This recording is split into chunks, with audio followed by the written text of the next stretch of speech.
everybody, and we will start right now to study about the concept of how to get clarity. We know that it's very important to be clear, because many times when you're about to make a decision, you are finding yourself between, normally it's two paths, yes and no. Do it or don't do it. Get married or run away. Sign the deal or don't do it. And we know that making decision when you don't have all the piece of information, it's a difficult thing. So what do? How do we get clarity? Is there is a trick? Is there is a technology? Is there is a way to get clear? Normally, the people that usually call me about that is people from the stock market, for example, Wall Street. And the people of Wall Street always would like to know what's going to happen tomorrow. But it's difficult to know what's going to happen tomorrow. Nobody is God, nobody is a prophet. But we still have to find a way to be more clear. Because think about it, when we talk about time, when we talk about the concept of time, can you see it right now, while I'm talking to you, that time is something that is moving in circle, like your watch, not like your kid's watch, which is numbers, like the old watch. And because it's moving in circle, it's repeat the same circle, because time relates to our planet moving around the sun, morning, night. So the future basically is that movement of the planet that about to happen. You can actually predict what's going to be there. But because we don't have enough information, technology, we can't tell the future. But there is a way we can connect to the future, and there is a way we can even affect the future. And the question is how to do it. So let's get going. I'm going to share a few examples, give you a few tools, tell you some story, and step by step guide you into that journey that make your life better. So let's do it. Now, what do we need to do? And why is it so important? The idea, knowing the future and changing the future is really a big deal of a change, of a different. Because when you know the future, it's almost like you know what's going to happen, but you can do nothing about it. Knowing the future and have the ability to change it before something bad will happen, or capture the moment of a good thing that's about to happen, that's basically create the most important change in a person's life. I'd like to share a story that I shared about 25 years ago when I was giving a lecture in Canada, in Toronto. And somebody would ask me, would you teach me a secret of how I'm going to know all the secret about the future? And I answer that person with a story. Once was a man, very wealthy man, who wanted to know everything about the future. He found out that there is a famous psychic or a guru, a teacher, that knew how to talk to birds. And we know that birds, we need to do a lecture just on that, can actually tell the future about what's going to happen tomorrow. He went to that guru, to that psychic, that teacher, and he said, teach me. The teacher who saw that student really wanted to know, and he couldn't hold this temptation for knowing the future. And the teacher who knew the difference between knowing the future and changing the future told that rich student, I don't want to teach you. The student, who was a very rich man, offered a lot of gift. The teacher still refused. And the student kept going to the teacher for 1 year. Can you imagine? 1 year. After 1 year, the teacher realized he cannot get rid of that individual. He said, I will teach you, but you have to fast from morning to night 40 days. The student did it. Then he told him, well, now what you have to do is you have to be quiet for 3 days. Don't talk to any human being. He did it. Then he said you have to feed the poor with a lot of money. He did it too. The teacher ran out of excuse. And after 2 years of negotiation, he sat with that student and he teach him the language of the birds. The student was so happy. He knew the future. He's about to go to work and he hear that little birds above his house saying, whoa, here come the man, meaning the student, that today they will break into his house. The student was so happy that he knew the language of the birds and he went back to the house, protect his house, and once the thief showed up, he captured them and they took them to prison. The student was so happy that he knew the language of the birds. The next day, he's going to work again, another birds, and that bird say, whoa, here is a person, mean the student, that his house will be burned today, to ashes, to fire. Student say, okay. He went back, protect his house, and he found that somebody forget a little bit spark from a cigar or cigarette that he smoked, and the house almost went on fire, but he captured it on time. Wow. He prevented. Seemed like the student got the whole point of knowing the future. 2 weeks after, student is on a way to go to work. He see two ravens sitting on a tree. And they say, whoa, here is a person who's going to die in 30 days. The student didn't know what to do at that point. He started crying. He went back to his teacher, said, teacher, you teach me the language of the birds, you teach me the future. I prevent fire, I prevent stealing. What do I do now? The teacher answered with a sad face and said, well, if you allow the people to break into your house, or if you allow the fire to take your house, that will be instead of the angel of death want to take your life. My dear friend, this story is a very powerful story. There's a very big difference between knowing the future and changing the future. The question is, what do we need to do to have clarity?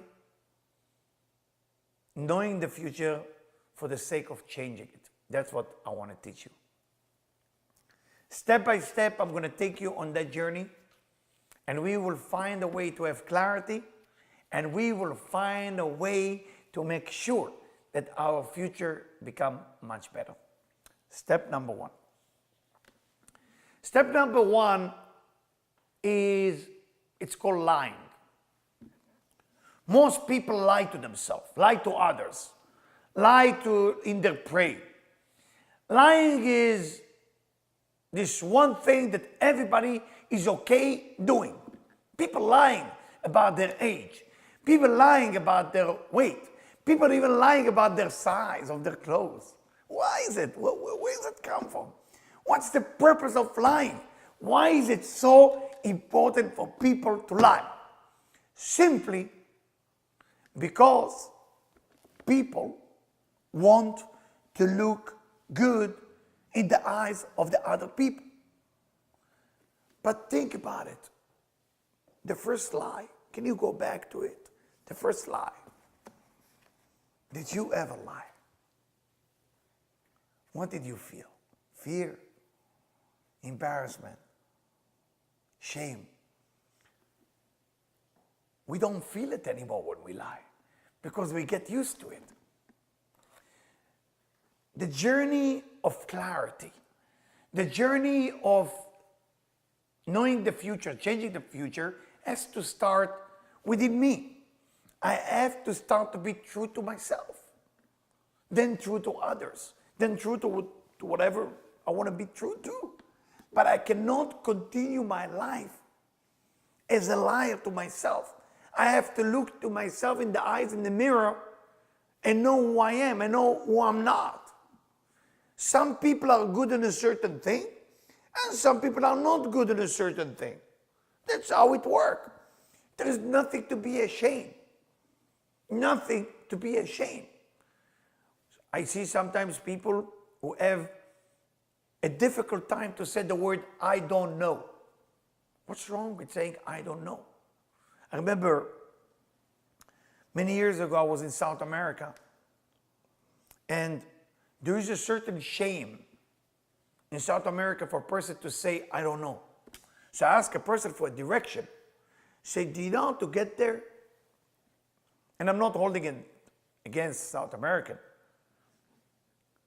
And he told me exactly how to get there. Then I asked another gentleman, do you know how to get there? And the other gentleman told me totally the other direction. Then I asked a third person, another direction. I had to buy a map. You know what happened in the end. There was no navigation system then. Why a person cannot say, I don't know? Why they have to lie? Because the shame of not knowing something make you feel small. When you need to lie, it's a protecting shield from not believing in yourself. You're lying to yourself. Don't worry about others. Worry about what you think of yourself. If you think that you're great, then what's the big deal that I don't know? If somebody today asks me, Eliyahu, do you know how to iron a shirt? I don't know how to iron a shirt. I tried. I took courses of that. I don't get it. Once I do the sleeve, I lose the collar. Once I do the collar, I lose the shirt. I don't know how to do it. It doesn't work. I try it. I like to learn how to put the house in order. I don't know how to do it. You ask me how to cook, I'm the best. You put me in the kitchen, I know how to cook. I make a mess. I don't know how to clean the dishes very well, but I know how to cook. You need to be able to say, I don't know. Once you practice once a day, I don't know, but mean it. Don't say, I don't know, because Eliyahu said to you now to say it. I don't know. I don't know how to do it. I just don't know. And don't be ashamed. Be proud of yourself that you're capable to tell the truth. Nothing is more powerful than telling the truth about yourself. You want clarity? You want to affect the future? You want to know the future? Be able to be true to yourself. Be able to be honest with yourself. This is the most beautiful thing. You will live a great life. You will go to a store. If they ask you what size are you, you're not going to say 34 if you're 36. You're not going to say 36 if you're 42. And then you're going to say, hey, something's wrong with your clothes here. And then you get into a fight and anger. Why all this lie? Why not to offer the truth right away? Because you're afraid of something. You're afraid of the terrible discovery. So because you're judging yourself so bad, because maybe you don't like yourself, there's no flow of energy. The information that's coming from all the universe, from the minerals, from the trees, from the animals, from the beauty of this universe cannot come to you. You want to know what's going to happen in the stock? You will not be able to connect or change or affect anything because you live in lies. So you want to live in a way that you interconnect everything together, no problem. Tell the truth to yourself. You're about to lie because somebody captured you in lie, and you have to lie, then be quiet. Be quiet. Sometimes you have to make a white lie, but don't use it as an excuse to lie all the time. There is a time that somebody who tried to lose weight, but they're just gaining weight, and they keep asking you, what do you think? Am I look better? They're offering the answer within the question, then you have to be polite, but that's not what I'm talking about. I'm talking about like, how do you treat yourself? Those of you ever read the 12-step program for overcome addiction? The first thing is to admit. You have to admit that you have an addiction. Or if you go to hospital, there is admission.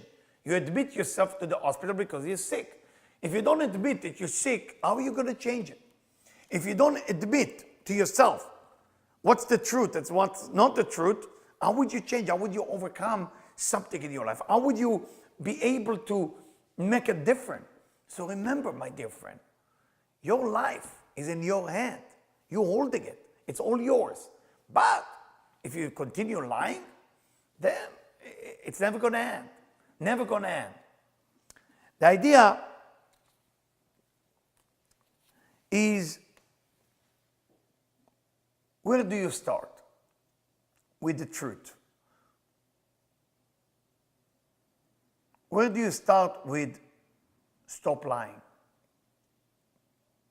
You start by looking inside and make a list and ask yourself, who am I? Who am I? When nobody's in the room, alone. I normally do it with the mirror. I look at the mirror and say, who are you, Eliyahu? I look. It's the mirror, I look. I said, who are you? And then I start talking to myself. And it's a beautiful conversation that you can have with yourself, the true conversation. Your husband is not there, your wife is not there, your kids is not there, your friend is not there, nobody's there. Nobody listen. It's between you and yourself. Be honest. Who are you? And then step by step, you get into a point that you start telling the truth. People asked me 3 weeks ago, I had a lady she lived in Italy, in Rome. And she asked me, what do I think about the power of confession? And I said, confession is a wonderful thing because it's telling the truth. Whatever you do confession in a booth, whatever you do confession in a bar, whatever you confession when you're sitting, lying in bed with your wife or your husband and you talk, it doesn't really matter. Confession is telling the truth. When you're telling the truth, you are the strongest person in the room. Nothing is more powerful. I'm not talking about telling the truth to somebody else, telling the truth about yourself. So when you go, somebody come to you and look at you and say to you, hey, you did something wrong. You're not afraid of that person. You're the strongest person in the room because you know who you are. And because you know who you are, you can walk around, you know exactly what you're made from, who you are, what you're capable of doing, what you're not capable of doing. And because of that, the information of the future and changing the future, the key for that is in your hand now. You can do whatever you want with your life. Think about it, how powerful it is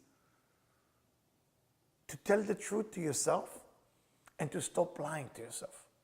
If there is one step, and the first step I would like to share with every person that I teach, is that will be the first step.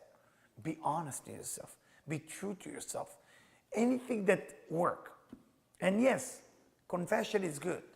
Choose a friend. It doesn't have to be a rabbi or a priest. Choose somebody that you talk to and go to them and say, listen, I want to make a confession. I did something wrong. Why? Because you tell the truth and you go ahead and there is a certain conversation, and through that you remember who you are. That's step number one. Step number two, again, what I'm doing today, I'm telling you the thing that you shouldn't be doing. and the thing that you should be doing. Okay? So I'm giving you like both things on the level on how to get to clarity and how to be able to change your future. The second thing is, I was invited to in a party, and it was very beautiful party. It was a clown in the party, it was a magician, and it was somebody who was like a stand-up comedian. And I really enjoyed the magician. He did some trick with the card that I found it on the ceiling. The next one was the stand-up comedian. I'm not sure I got the old jokes, but it was funny, the part that I got. And of course, the entertainment from all those people were just amazing.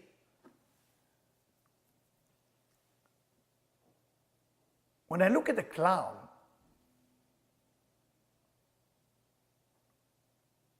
looks sad. Why is the clown sad? And what is the difference between a clown and somebody who makes people happy, if there is any difference? I would like to touch on that today. The difference between somebody that is purpose to make people happy to a person that want to become a clown is a very big difference. Because the clown is just busy being a clown so he can get the attention from people. So anybody who works in the entertainment industry is considered a clown. It's a job of a clown. In the old days, 2,000 years ago, in Rome, for example, talking about Roma, it was a clown, a job of a clown. You make people happy. But unfortunately, many times when you're busy making people happy, you fall into the idea of you want people to make you happy. Meaning you're creating a show and you want the people to like you. When you act like that, you disconnect yourself for the flow of energy of information, and then you can't tell the future. And also, it can affect your life. It can affect the future. And because of that, you no longer can change your life. So now, example, secretary, take beautiful cup of coffee. They go to the boss, they bring the coffee, a glass of water, and now they try to impress the boss with beautiful jug, coffee, nice cup. All these considered in the same level of clown, meaning I want to give you so I can take your life, I can take your energy. You can call it pleasing if you want. That's the second level of what can destroy your ability to connect to the information that flow around you so you know the future and you can affect the future. Now, what will be the opposite of clown? Making people happy. There is a stand-up comedian that makes people happy, and there is a stand-up comedian that want the people to approve of the joke that they told. Can you tell the difference? Very difficult, almost impossible. Actually, the good one is the one that sucks the energy from people. They will do everything on the stage to get whatever they can take from the people. So when they actually go to that show, he will be drained. Because the person who's on stage with a microphone, who's holding the microphone to tell a joke, right? 3 people sitting on a bar. He's actually now in front of 1,000 people, and he needs to take energy from those 1,000 human beings, and then he go home. And what happened to him? He get depressed or he kill himself. How can that be? That the clown, the funny guy that make all of us happy, kill himself. What happened? Well, think about it like that. If I take a cup and I'm going to fill up the cup way more than the cup can handle, the cup will explode. You cannot just think how to receive from the universe. You have to think how to give. If you want to connect to the information of the future, of where our planet is going, what's going to happen in 2 years, am I in the right marriage? Am I in the right business deal? Am I in the right home? Am I on the right direction? If you want to go to that level, you got to change. You have to change. Do not expect change in your life if you don't want to change your internal aspect of who you are, your core. Your core is the most important. And think about it. Who are you again? Are you making people happy? Or you want people to make you happy? Ask yourself this question. Whatever you are, a woman or a man, it doesn't matter. Are you dressing sexy to get the attention for people? Or are you dressing beautiful to make the universe a better place to be? Are you smiling because you want attention? Or are you smiling to make another human being smile? The difference between a clown to a happy person is a huge difference. And because of that, each and every one of us, if you want to have clarity in your life, if you want to overcome the negativity that's bothering you, not to know what's happening in the stock market, in your marriage, in your health, you must go out there, make people happy. But don't look for the attention back. Don't please people. Give to people. Many people go to the poor and they're giving them a sandwich. Oh, let me give you something. Very nice. You give. That's amazing. But I want the poor man to be happy with me. So who give who? I give to the poor man, or the poor man give me the smile that I needed? That's where the all different happen. So again, it's stage number 2. You want to get to that level of knowing the future and changing it, happiness instead of being clown. Now,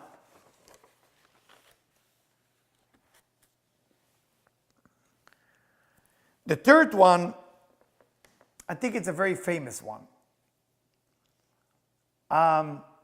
Unfortunately, we can't live without it.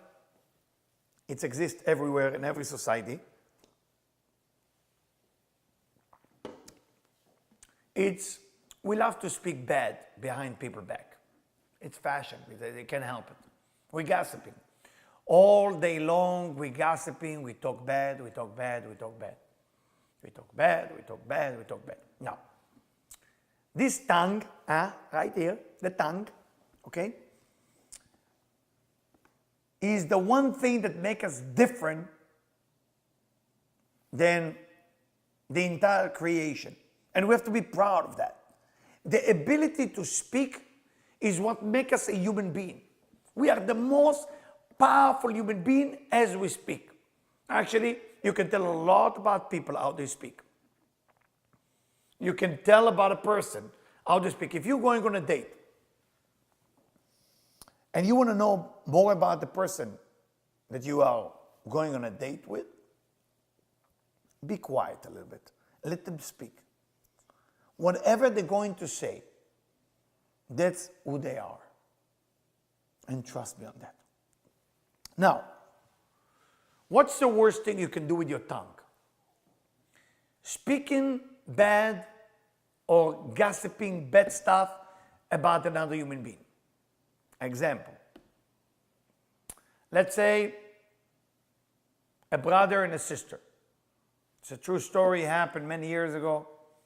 The brother gave $100,000 to the sister. The sister took the $100,000 because she needed to open a business. Then she told the brother she will give it to him when she can. She come back, she asked him for another $100,000. This time the brother kind of said, what happened to the other 100? So, well, I need money, it didn't work out. We need it, we're opening a restaurant. So, okay, so let's make a contract that you give it to me back. They make a contract, she give it to him back. She didn't give it to him back, so he gave the money, he started getting angry. 3 years later, no money, they fighting, they not talking. He's telling the whole village about what's wrong with his sister. She owed him $300,000. Everything that he say is true. He never lied. Gossiping or speaking bad about someone, it's when it's the truth. You're not lying. But you're doing it because you want more people to hate your enemy. Meaning, there is somebody that you don't like, and because you don't like someone, you want more people not to like that person. And when you get into a point that you want more people not to like that individual, that's considered speaking bad behind their back. This is considered the wall between you and the information. Meaning, if there is a chance that a piece of information will come to you today, because you gossip, because you speak so bad, you are blocking that piece of information to come into your mind, to come into your ears, to come into your soul, to come to your Facebook, to your Twitter, to your messages. And because of that, you will not be able to know the future. Of course, you will not be able even to change it. More than that, your ability to sell, to speak, to make yourself clear with people is gone. Gone. Nobody even know what you're talking about. Why? Because what is the strongest power of a human being? The tongue. The ability to speak. That's what makes us the most powerful creature. Yes, some people say the ability to think. Think, talk, do. Everybody can think, everybody can do. Not a lot of people can talk. So before you're opening your mouth, ask yourself, why am I saying it? What is the benefit of talking about my sister bad? Is it because she did something wrong and I want everybody to know? Or is it because I want to protect somebody else that she might steal from them $300,000 as well? What is exactly the reason for why am I doing it? And if the reason is really to protect other people, then could be you need to say something. So sometimes you have to say negative thing. Sometimes you have to do it. Why? Because it's to prevent people from getting hurt. It's to prevent people from their money will be steal. That's allowed. But if the only reason you want to speak bad about people is because you want more friends, more people to be with you against your enemy, this you can do, my friend. Why? Because that's preventing the information that comes from this awesome universe to come into you, so you will be able to tell the future, you will be able to be clear, you will be able to change your life and change your future. Think about it, how important it is. Now, what can you do with words then? Words are meant to give you the power to speak good. People who have capability to speak good about something that they don't like, meaning let's say you have enemy and you're able to find something good about them and you're able to tell it to other people, that by itself, automatically you start receiving information, clear information about the future, and you receive power and ability to start changing your life, changing the future. Can you do that? That's the question. Can you actually go and talk about that sister who took $300,000 from you and find one good thing about her? One good thing. Once you find this one good thing, your power is back. Your power is back. And you can tell the future, you can tell what to do. I'm not talking about, again, just morality change. I'm talking about secret weapon of changing your life in a way that is just unbelievable. I'm going to give you now the next tool. The next tool, it's a very special one. It's one of my favorite. And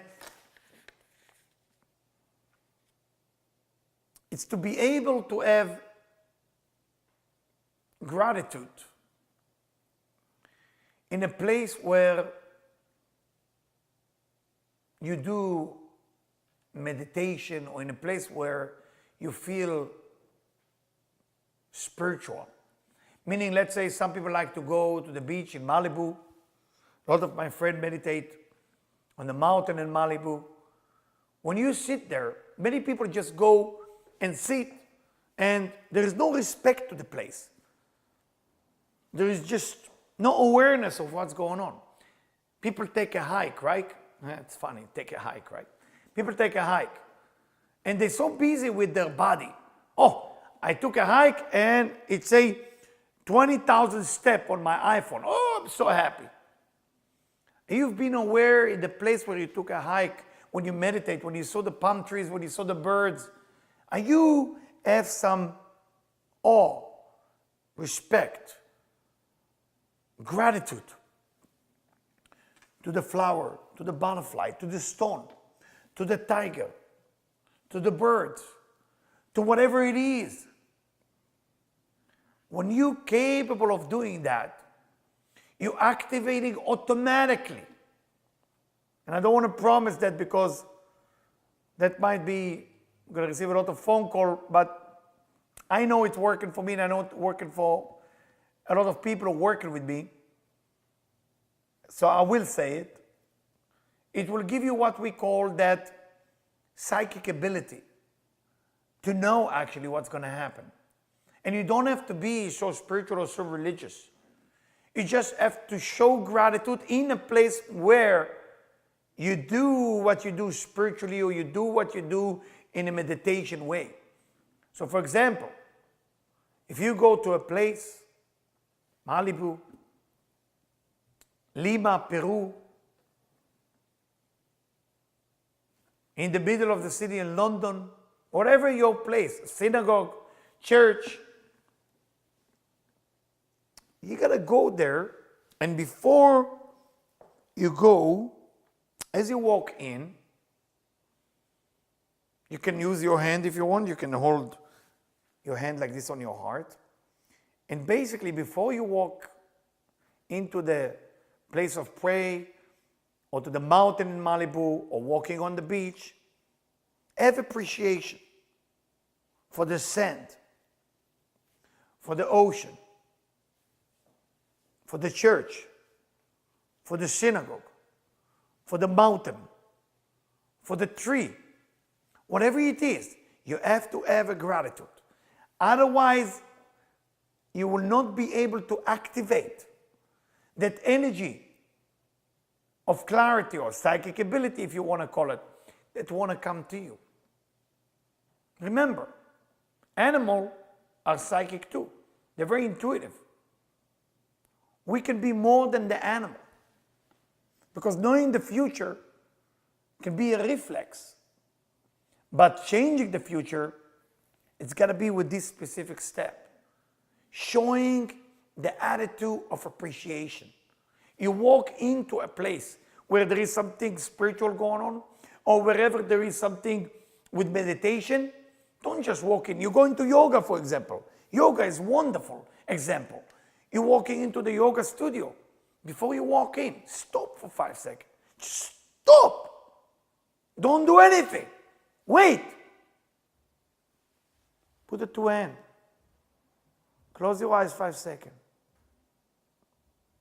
And walk in and say thank you to the universe. Thank you to include me on that journey.